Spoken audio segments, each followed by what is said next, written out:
Back on Closer Look, Tuesday, July the 29th, with Michael Friscoletti, our editor-in-chief here at Village Media. I'm Scott Sexsmith. You can follow us wherever you like: TikTok, Facebook, X, Instagram, YouTube, the Village Media Network, and of course, wherever you get your favorite audio podcast. Closer Look at villagemedia.ca as well if you'd like to reach out. Here we go. Another show. We're all set to rock. That's impressive, Scott. Honestly, every time you remember all that, it's I don't remember a lot of things, and my wife will attest to that. That I do remember, but only because I've got... You got some good notes? Yeah, I don't know if the camera picks that up or not. But, that's impressive. There they are. You know, I think people, for those people who are watching us, thank you. Yeah. And they think, we just sit here all day and talk about, but it's amazing how this fits into our day. There's a lot going on.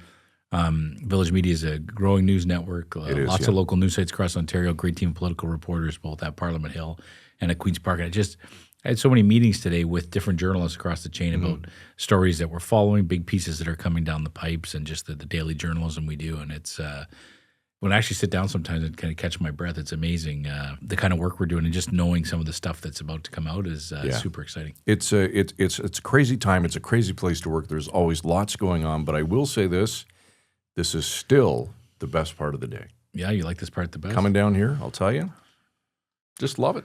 You want me to say the same thing. This is the best part.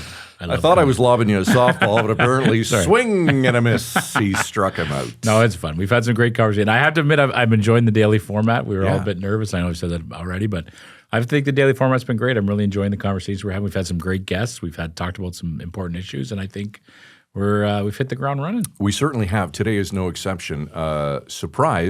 Pleasantly surprised to see that vehicle thefts are down almost 20% in the first 6 months of this year versus the same time. Yeah, that's last what year. The latest data from an organization that tracks these numbers. I remember we did a show on this last year in our old podcast talking about just how the numbers were skyrocketing. I remember Doug Ford was at the podium threatening that the thieves were coming after you guys, right? And Prime Minister Justin Trudeau at the time was visiting various police forces and making big announcements about cracking down on auto theft. It was a major problem. This was, pre-tariff, when tariffs weren't a problem. Auto thefts were the problem. Yeah. But yeah, it's interesting. I didn't realize that it's obviously had an impact, and so the numbers are down. So we're going to learn a little bit more today about why that's the case, whether it's a blip on the radar, it's going to go back up, and anything more we can learn about it. And we're going to do just that with Bryan Gast. He's the VP of Investigative Services at Équité Association. For years, car thefts in Canada were skyrocketing, but now, for the first time in a very long time, the numbers are heading in the right direction. A new report shows auto thefts have dropped by nearly 20% in the first half of this year. So the question is, what's changed? And is this maybe just a blip or the start of a real turnaround? Joining us tonight on the show is Bryan Gast, the National VP of Investigative Services at Équité Association. Bryan, it's been a while since we've seen you. Welcome back to the program. Thank you very much for having me. All right, car thefts are finally dropping. Bryan, what exactly changed? What did police or governments do this year versus last that seems to be actually working? I think it's all about collaboration, everything from media and shows like yourself, making people aware of what the problem is and how to protect themselves, as well as the investments from government. Started with Ontario with the creation of the provincial auto theft team led by the OPP. And the dedicated prosecutors going after the organized crime elements, the federal investments to CBSA and to the RCMP and Interpol, all of that together, and the collaboration and cooperation, working with private-public partners like our investigators coast to coast with law enforcement. All of those, many projects going after the organized crime element of this. It's starting to show a trend. And I am cautiously optimistic. Even though the numbers are going down, the numbers are still higher than pre-pandemic. And I'm not suggesting that we have this beat. Mm-hmm. We have to continue doing what we're doing. And hopefully next year we'll see very similar downward trend. That's a great point. Bryan, again, thanks for joining us on the show. We appreciate it. I was a little disappointed last time you were on our podcast, you joined us from your car, which kind of really gave the sense that you were so afraid of your car being stolen that you didn't want to leave it. I guess that shows just how much more things have improved. Things are so much better now. That Bryan's joining us from an office, I assume, which is great news. It is interesting. We talk about collaboration all the time. We see governments make announcements all the time, but it's not often that you actually see 6 months or a year later that actually makes some headway. Were you surprised by the data? Well, I had the benefit of experiencing the investments from the Ontario government, and they were acted on very quickly. The provincial auto theft team was stood up very quickly. And then when it transitioned into the federal response with the summit back in February of 2024, I had the privilege of being there. And when they rolled out the action plan, it seemed like it was achievable, and there was an interest. And it was great to see many of the things had been already implemented. So I wasn't overly surprised, just because I felt that there was a true desire to everybody to work together and combat the crisis that we were in. Why do you think that is? You're a former OPP officer, but I guess I wonder, why is it that this particular crime, there was everyone realized we need to team up and take care of this, as opposed to perhaps some other criminal issues that we deal with in the province and the country? I think this touches so many different aspects of everybody's life. This is not just a victimless crime. It's just not a property crime. Criminals are using the proceeds of vehicle crime, auto theft, as a funding mechanism for their criminal operations, whether it be drugs or firearms. Those other crimes are staying in the communities in which we all live. And I think it's far-reaching, and it became a public safety issue. This isn't just a financial issue. This is the public safety of all Canadians. So I think it was very well received by all levels of government, various parties, police services, CBSA across the country, and working with our international partners. So, and we were hearing loud and clear from Canadians that they were concerned. Bryan, Ontario and Quebec had huge drops in thefts. Why those provinces? Is it just more policing, or are there other tactics being used there that maybe other provinces aren't implementing or haven't implemented at this point? Well, to start, the numbers in those two provinces are high, and it's not because of the main reasons being the large population, the targeted volume of vehicles in those provinces, and the proximity to the Port of Montreal. That's the starting point. But to your question, there has been tremendous collaboration and cooperation between all provinces, but particularly Ontario and Quebec.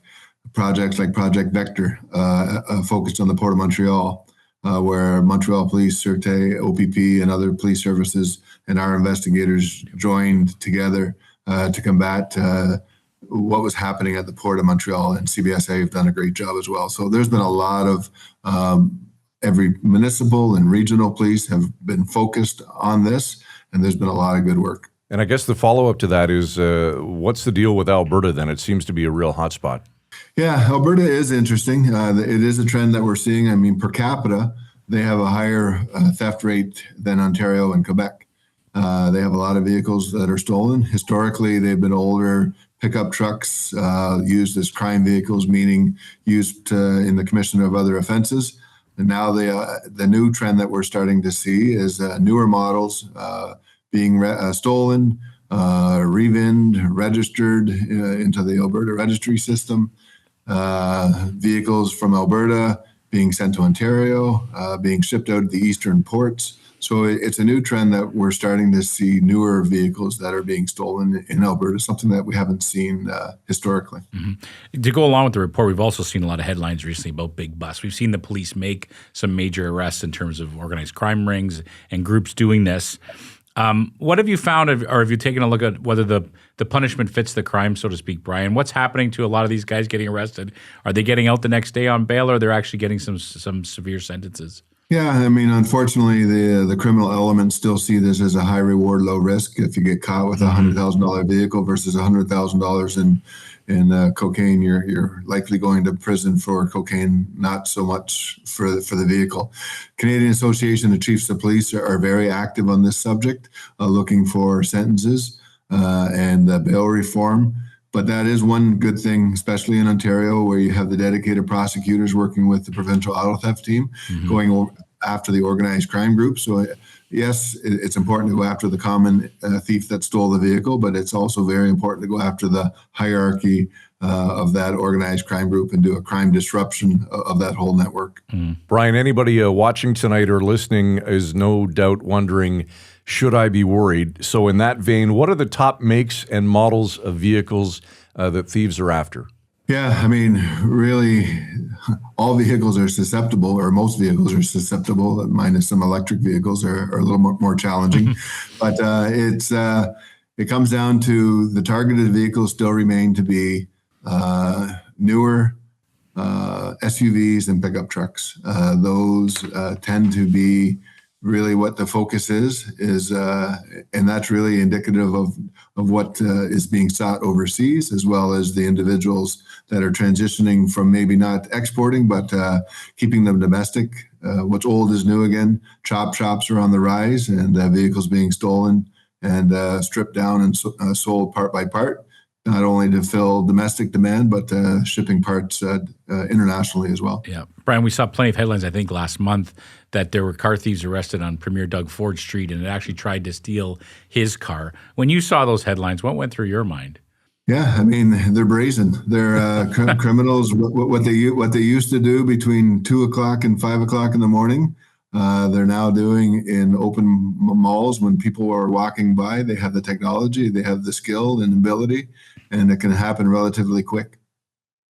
Bryan, auto thefts are down, which is great news, but insurance premiums aren't. So what do you say to Canadians wondering why we're all still paying more for insurance?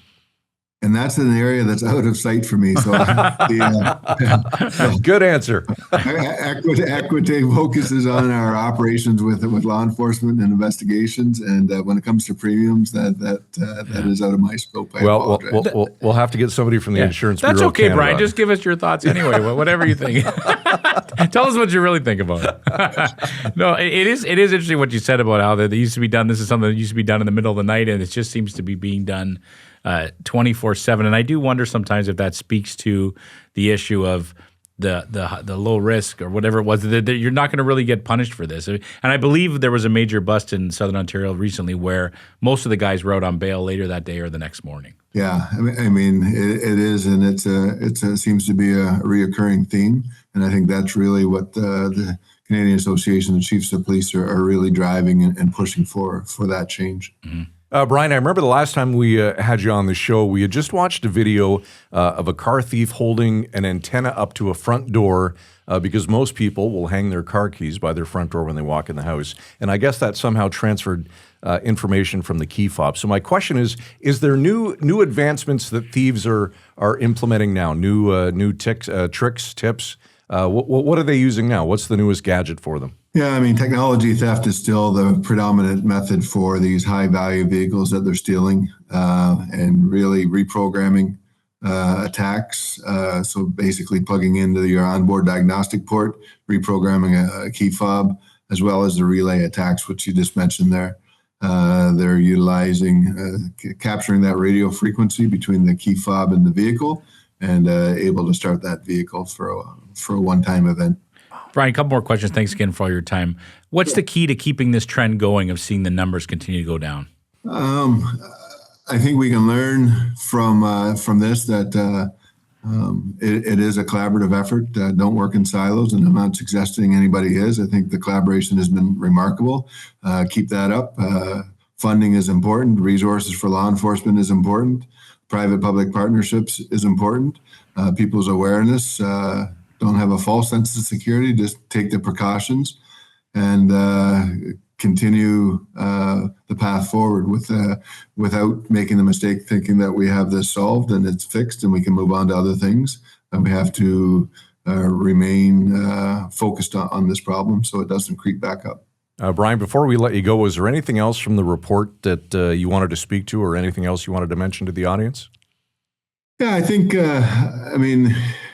really, we also mentioned a couple of things about that action plan was highly successful. A lot of things implemented. A few things that are outstanding, such as the current standard, which is the security standard for vehicles. There's a approach for a harmonized standard for the Canada and the United States, meaning all vehicles manufactured or sold in Canada or the U.S. would be subject to that standard, and as well as the National VIN Registry.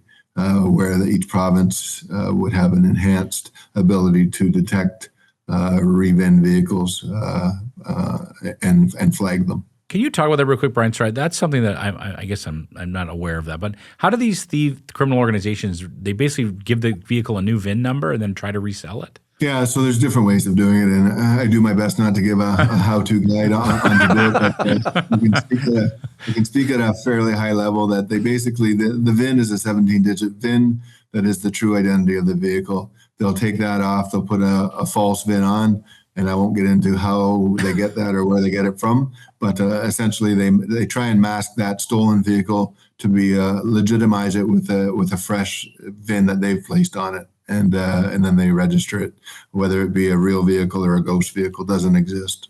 All right. That's wild. That is wild. Good stuff. Lock your doors, and for goodness sake, do not hang your car keys by your front door. Bad things will happen. There's Bryan Gast, the National VP of Investigative Services at Équité Association. Thanks for this, Bryan. Always good to see you. Very good. Thank you for having me. Okay, so that's the second time that we had Bryan on the program. Let's rewind to the first time. We should have brought this up with Bryan. First time we had him on, great discussion. A couple weeks following that, Derek, our producer, is in Toronto going on a lovely trip with his wife. And what happens? I shouldn't laugh. Sorry, Derek. His truck gets stolen. And the best line was, I believe his wife yells at, "You just had this expert on your podcast. How come you didn't know what to do?" and that's how she talked. That's not how she I shouldn't talks imitate at all. her like that. Sorry. She's going to get mad. She's not watching the show anyway. No, she's well, certainly not now after what happened with that the was truck. great. I wish I'd remembered that because I would have brought that up when he was What are the odds? Nice truck. It's you're in Toronto, downtown, or you're near the airport? We were near the airport. The guys that were attempting to steal the truck were caught in the act.